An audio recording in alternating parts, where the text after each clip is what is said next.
And ஜனவரி மாதம் 2லேருந்து 10 வரைக்கும் திருவண்ணாமலை, விழுப்புரம், கடலூரை சார்ந்திருக்கின்ற பிள்ளைகளுக்கு முழுமையாக அந்த மாவட்டத்தை சார்ந்தவர்களுக்கு வந்து அரையாண்டு தேர்வு நடத்தப்படும் என்று சொல்லியிருக்கிறோம். டிசம்பர் 2ஆம் தேதியிலேருந்து பார்த்திங்கன்னா நம்முடைய ப்ராக்டிகல் எக்ஸாம் நடந்திருக்க வேண்டியது.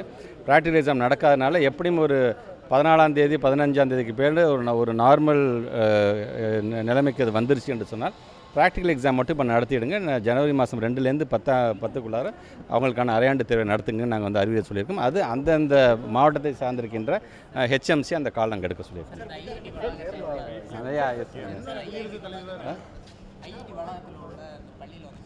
ஆமாங்க, அதான் சொல்லியிருக்கேன். அவங்க இப்போ சொல்லிட்டேன் நான் அவங்க சஸ்பெண்ட் பண்ணியிருக்கிறாங்க. பட் இருந்தாலும் எங்களோட டைரக்டர் மூலமாக, இயக்குநர் மூலமாக அவங்ககிட்ட விளக்கம் கேட்கப்பட்டு விளக்கம் வருகின்ற பட்சத்தில் அதுக்கான அடுத்த கட்ட நடவடிக்கை எடுக்கணும்.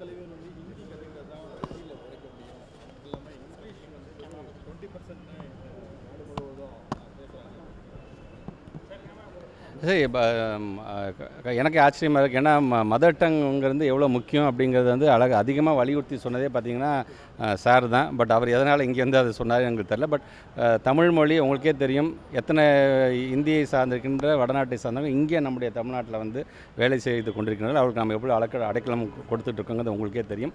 நாம் நம்மளுடைய தமிழ் மொழியிலேயும் இருமொழி கொள்கையை பின்பற்றும் பொழுது நம்மளுடைய தமிழ்நாட்டை சார்ந்திருக்கணும் உலகம் முழுவதும் எங்கெல்லாம் பரவியிருக்கிறார் என்பது உங்களுக்கே தெரியும். இருந்தாலும் அவர் சொன்ன கருத்து என்பது உள்ளபடியே ஆச்சரியத்துக்குரியதாகத்தான் நான் பார்க்கிறேன். பாதகம் செய்பவரை கண்டால் நாம் பயங்கொள்ளலாகாது பாப்பா, மோதி மிதித்து விடு பாப்பா, அவர் முகத்தில் உமிழ்ந்து விடு பாப்பா.